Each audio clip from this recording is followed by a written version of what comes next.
What's up, YouTube? This is me, Darway Lee Chu, aka Fanatical for Jesus.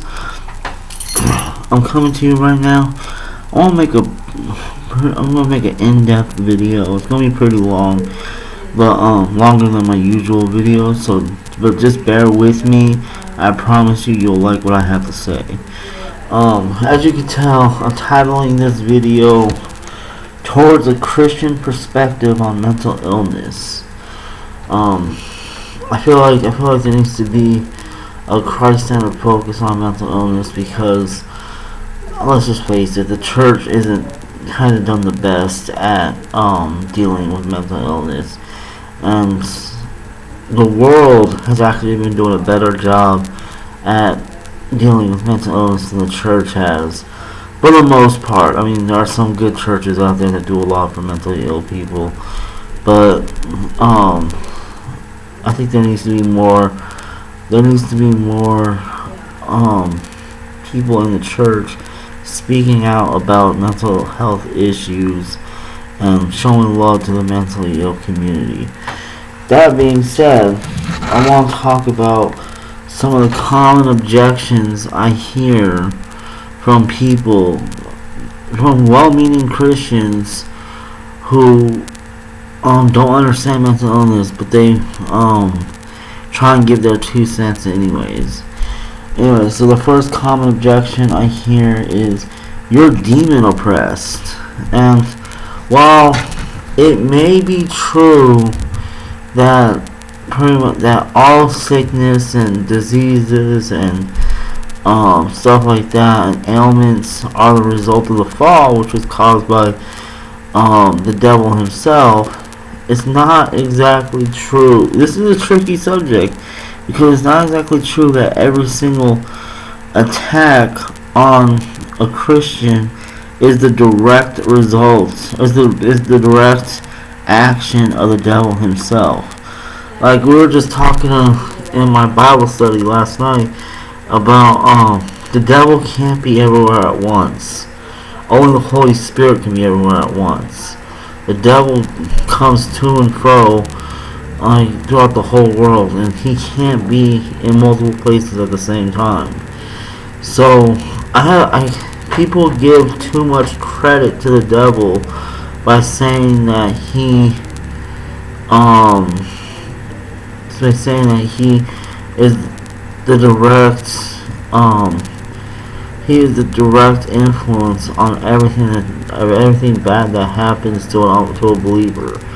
Like I said before, when I was going to the Vineyard as an evangelical back in my evangelical days, I used to believe that everything bad that happened was because of the devil, and that's just not true.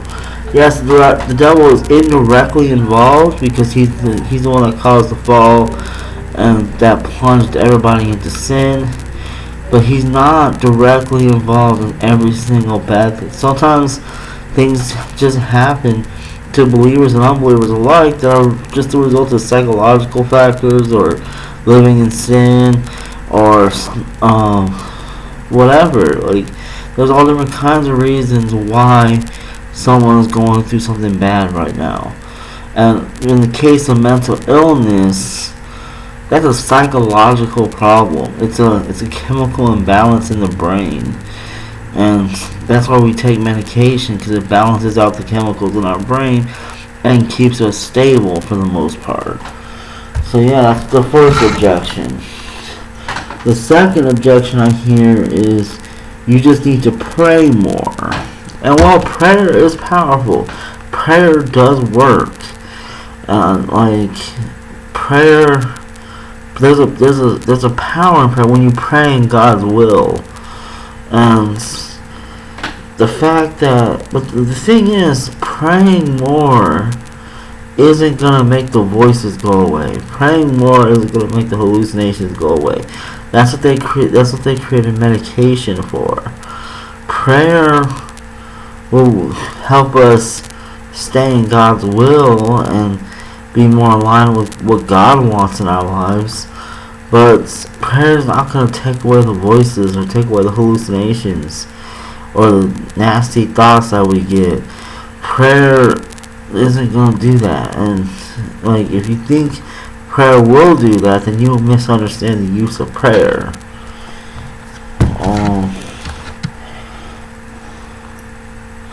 The next objection is you just need to read the Bible more.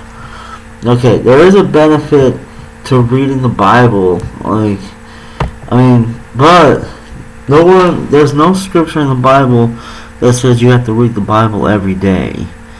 Like, I heard someone say that the other day, and I thought it was a good point. There's nowhere in the Bible that says you have to read the Bible every day.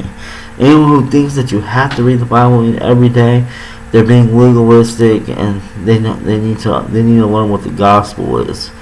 Now, there is a benefit to reading the Bible. You grow spiritually, you go closer to God, or you don't go close. You're not.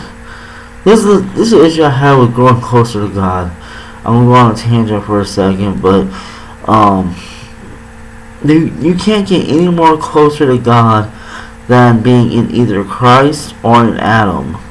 Like, you're either in Christ or in your Adam. There's no getting closer to God. And that's like, but anyways, that's besides the point. Like, there are benefits to reading the Bible. Like, and like I said, there's benefits of growing spiritually. There's benefits of developing your relationship with Christ and stuff like that. Like, but reading the Bible, like, just like prayer, reading the Bible is not going to take away the voices. It's not going to take away the hallucinations. It's not going to take away the delusions. It's not going to take away the nasty thoughts that pop in your head. It's not going to do any of that. Reading the Bible is just going to help you grow spiritually, to help you develop your relationship with Christ, help you learn about biblical doctrines and stuff like that. Like, reading the Bible was never meant to be a cure-all for mental illness or any kind of ailments. And the way you can tell that these objections don't work is by applying them to someone who's handicapped, like someone who's in a wheelchair or someone who's diabetic. Do you think reading the Bible or praying more will help that diabetic not be a diabetic anymore? Do you think that praying more and reading the Bible more will help that guy in a wheelchair get out of the wheelchair? Like, no. So why would you think that will help someone with mental illness in that way?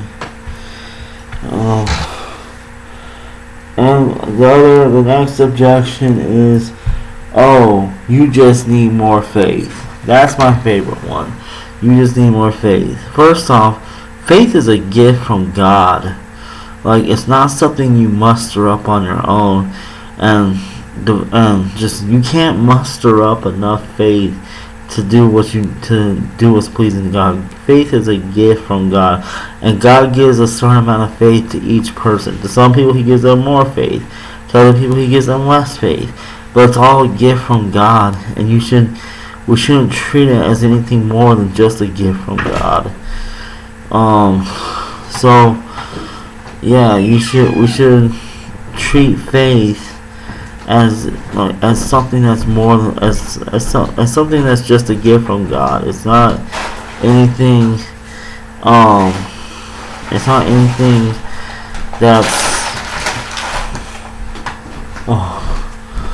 It's not anything more than that. And like, people who tell you that you just need more faith in God, they don't understand what faith is.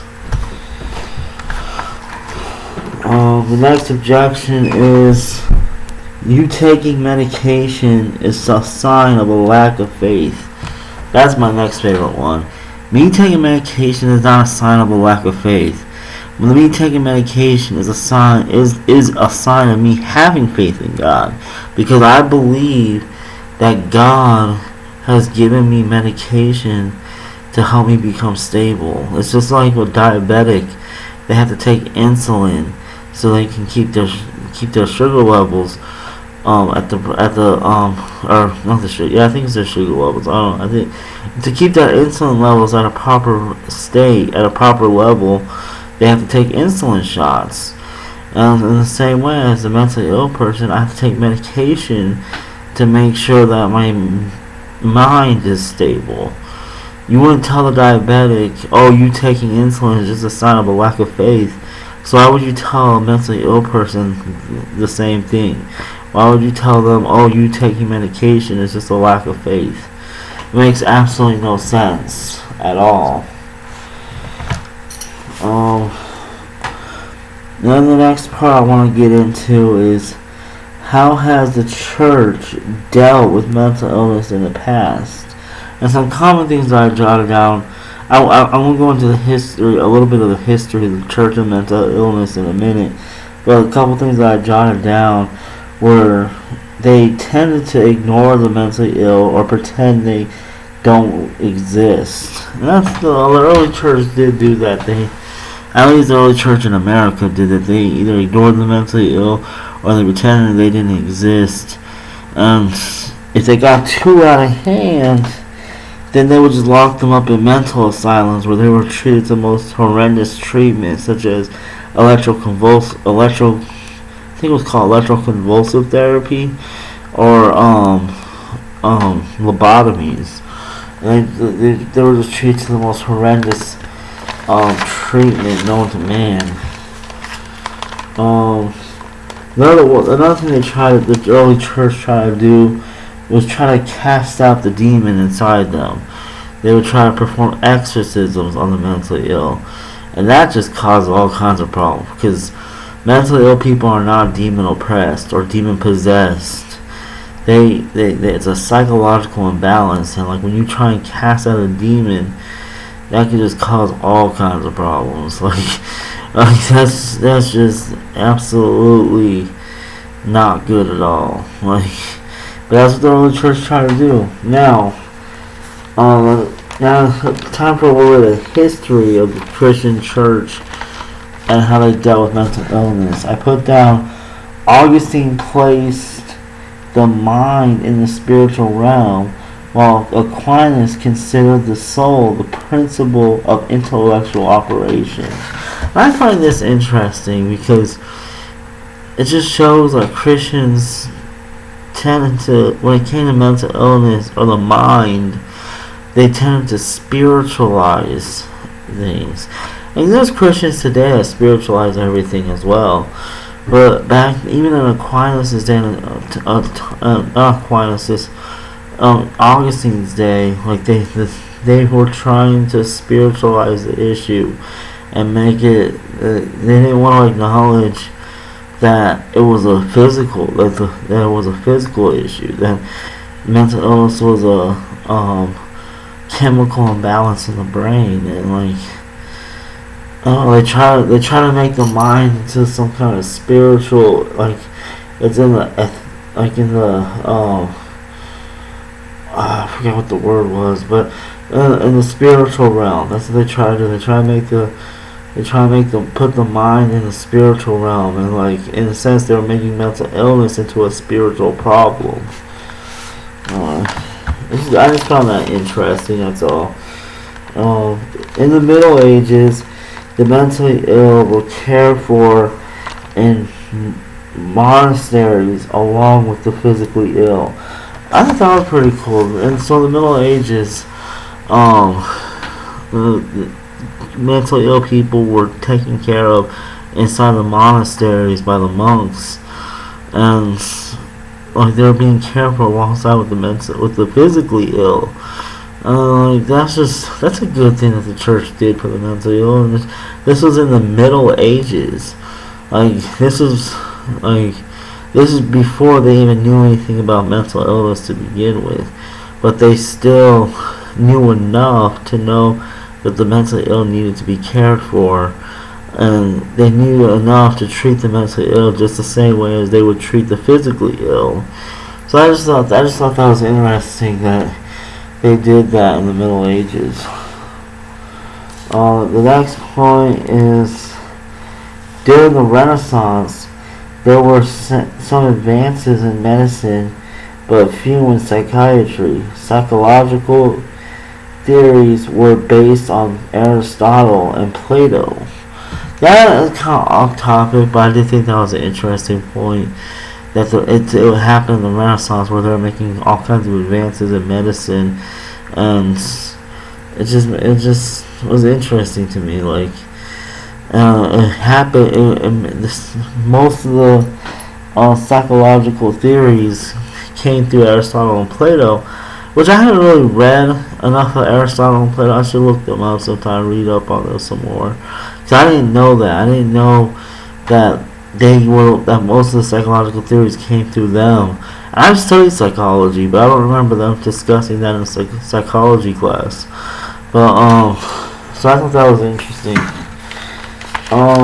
Here's a sad point in the Christian church. I have put the low point came in the Inquisition.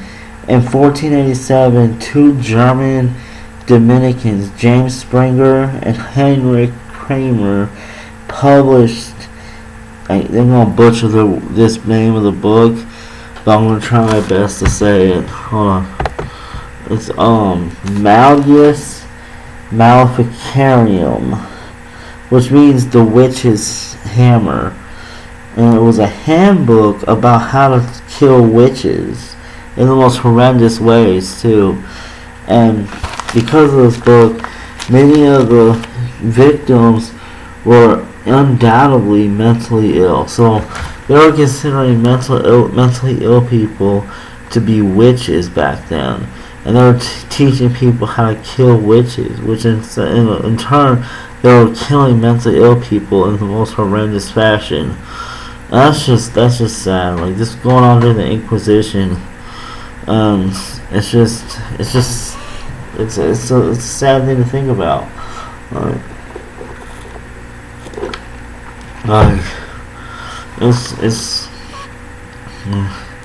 And I'll tell you one thing. I'm glad I wasn't alive during the Inquisition, because I would hate to be burned at the stake because they thought I was a witch or something.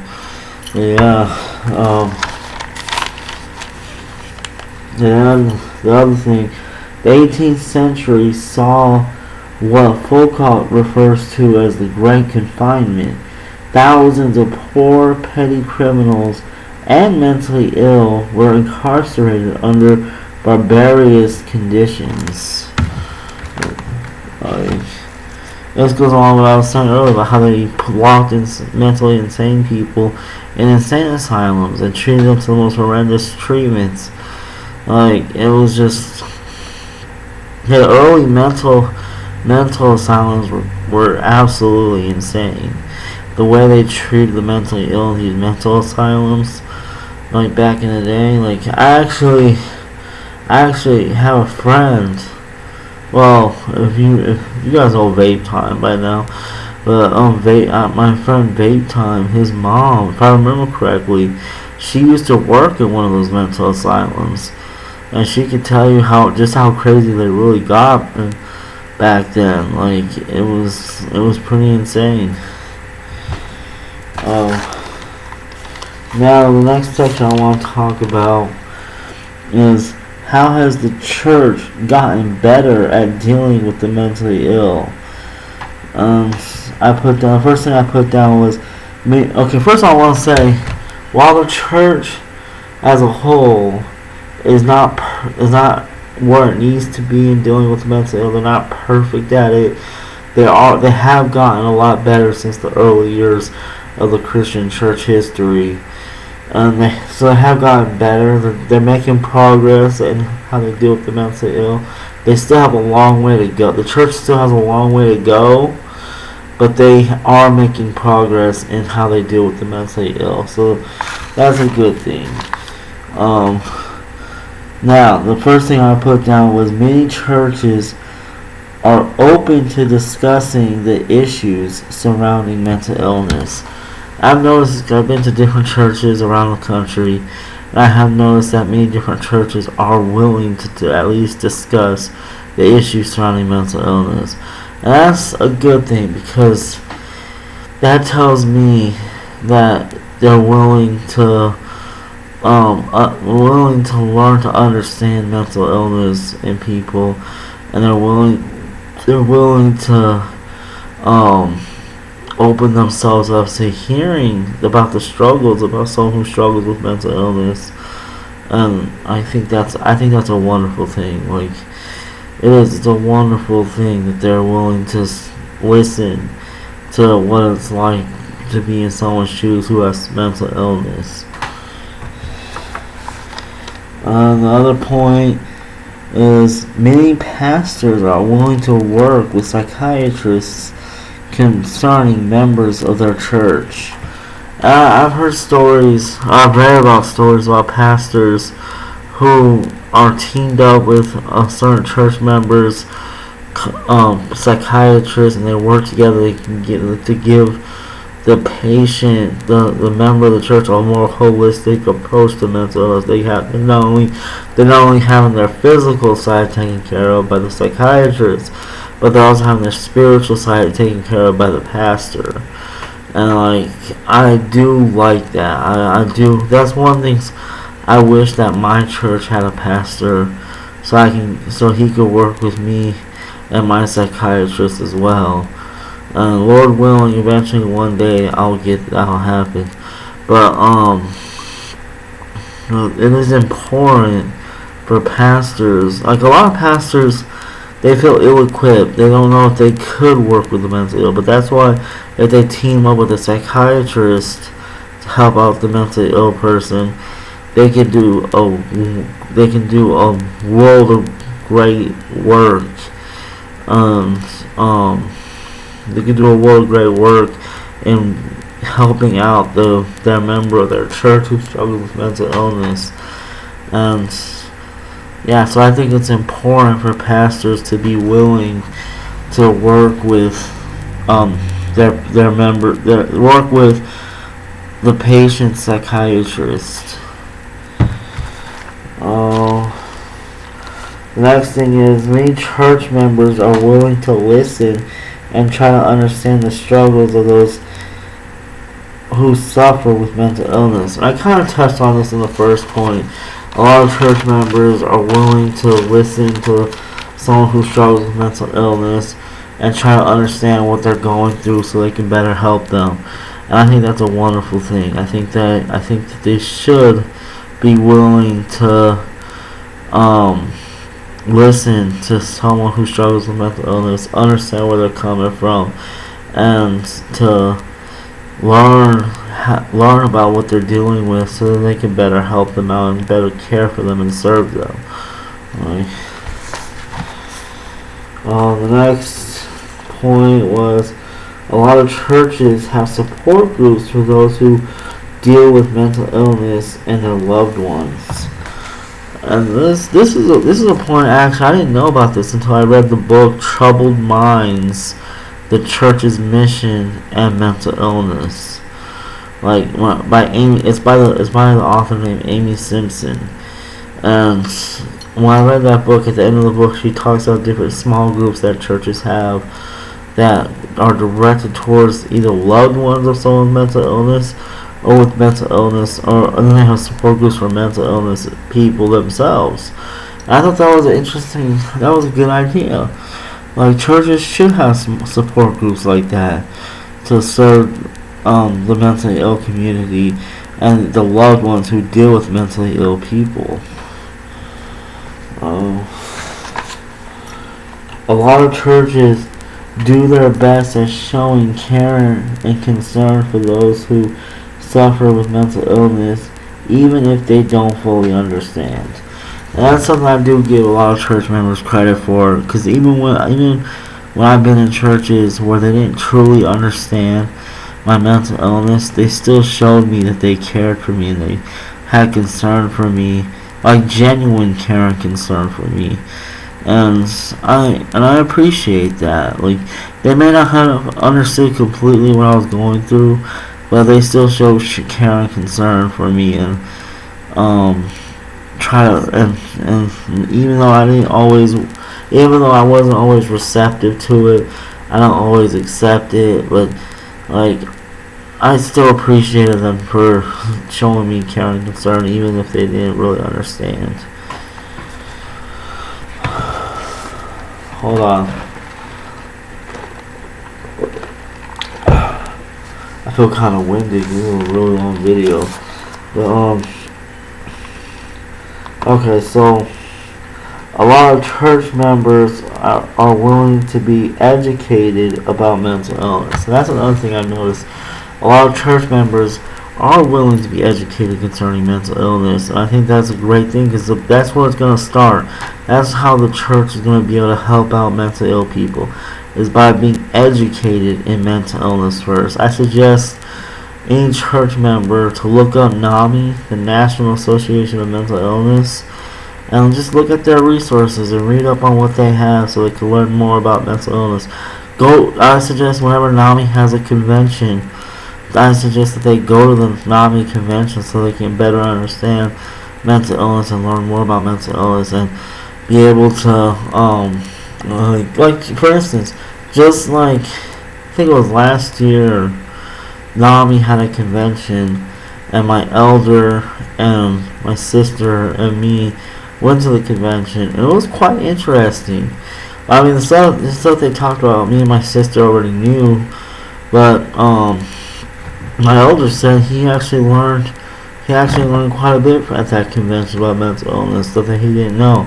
And I think that's a great thing, that church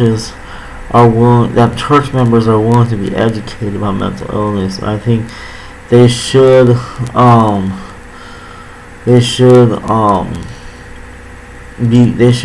willing to take the steps to be educated. And I think if more church members are willing to do that, then that'll go a long way in developing a relationship between the church and the mentally ill, and they'll be able to help out the mentally ill a lot easier, because they'll be more equipped to help out the mentally ill. Alright, so the importance of family for the mentally ill. The mentally ill need the support of their loved ones, because that's all that their strength comes from. That's where their strength comes from, besides the Lord. So besides depending on God's strength alone, the mentally ill also depend on the strength of their loved ones and their family members. And the mentally ill need their loved ones to help them stand strong. And I do believe that God has blessed me and other mentally ill people with strong families ties and good friendships, and to keep us strong in mentally and physically. And I do believe that to rely on your family and loved ones, I don't believe that goes against what God wants, because God does want us to rely on Him solely, but I don't think there's anything wrong with a mentally ill person saying to their family, "Hey, I need you. I need to lean on you right now." I don't think there's anything wrong with that. A lot of times, that's all we need is someone to have a shoulder for us to cry on, or someone to deal with our incoherent ramblings, or whatever. That's what we need. As people who struggle with mental illness, we need the support of our loved ones and the support of our families. And then, not all mentally ill people have a family they can rely on, and that's where one's close friends come in.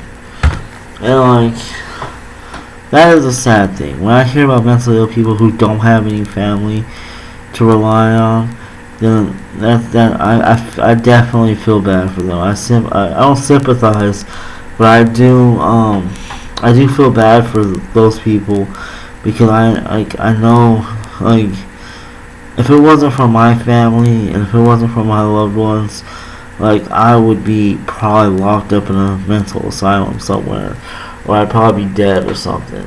So when I hear about someone who has mental illness that's alone, my heart breaks for them. I feel so bad for them. It just makes me sad when I think about it. But I do say that if they don't have any family, they have to have at least one friend who they trust, who's really close to them, who they can turn to in times of trouble. Like they have to. If they don't even have that one friend, then I don't know what to say. I don't know. Like it's just really sad to think about that. I mean, everybody has to have somebody, and I don't know. Like I think it should be. It should. If you don't have somebody, I think you should start looking for somebody that you can rely on. And I know this is a shitty world, or it's part of my Japanese, but if I know this is a crappy world we live in today, and it's really hard to find people to trust. But there are people out there who you can trust. There are people out there who you can turn to in times of trouble. And all you do is just put yourself out there. And if someone hurts you, then know that you can't trust that person. But don't give up on finding people that you can trust. And just keep on like getting out there and getting to know people. Now, who are some of the people in my life who have helped me grow in my walk with Christ despite my mental illness? And the first person I put down to answer that question is my wife, and her unconditional love and support makes me want to do everything I can to be the husband she deserves. That means taking my meds daily and going to all my psych appointments so that I can remain stable mentally. Her unconditional love is really what drives me to want to do the best that I can do. Because I appreciate her loving me unconditionally and her being there for me. And it just drives me to want to do better by her, and to want to just pretty much just show her that I love her and appreciate her for who she is too. And it just motivates me to want to do better by her. And like the only way I can do better by her is by being stable mentally. I do like the fact that she keeps me grounded in the Word. Like there's times where she's even corrected me on some things that I had some faulty thinking about. And like I do like the fact that she keeps me grounded in the Word. She encourages me to be mindful of my testimony towards unbelievers. And she encourages me to work hard, and she's told me quite a few times that when I work to work for the glory of God, and I appreciate her so much for the things that she says. And she even makes sure that I remember to take my medication. If my alarm goes off and I don't go get my medication right away because I'm sleeping or something, she'll bring my medication to me, wake me up, and tell me it's med time. I just appreciate her so very much. Like she doesn't ever ask for too much. Like she never asks for anything in return for just loving on me. But I feel obligated to want to do right by her. And the only way I can do right by her is by taking the medication that I need, and by just being the godly man that she deserves. And I appreciate her so much for what she does for me. Then the next people I put down are my sisters. And when I say my sisters, I'm talking about all four of my sisters. I have two biological sisters, and I have two what I would call adopted sisters. And they're not really adopted, but I adopted them as my sisters. But yeah, and the reason why I say my sisters is because they have always been there for me when I was treated them bad, even though I treated them badly, and because of that, I have a deep appreciation for them.